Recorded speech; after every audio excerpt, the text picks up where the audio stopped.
আগের ভিডিও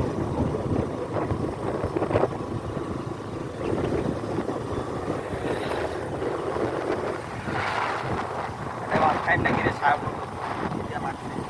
আরে অডে হাঁটোতে ভাত খাইছে না ভাত খাওয়া দিলে কোন ভাই গাইলে কেন ওই খাইছে নাকি হাঁটো ওয়েরও খাওয়া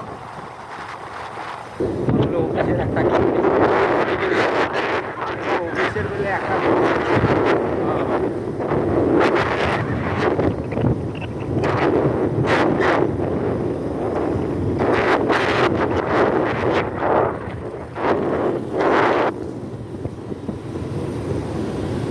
সেদিন মনে করছে আবার মধুপুর ঢুকিয়ে শুকুরবার খানসামা গেছিল আচ্ছা খানসামাত মনে করছে তো ভাবি থুইয়ে বাড়ি এসে খানসামা গেছে পাইছো আপন ভাইও গেছে দেয়া মনে করছে খানসামা দিয়াও নাই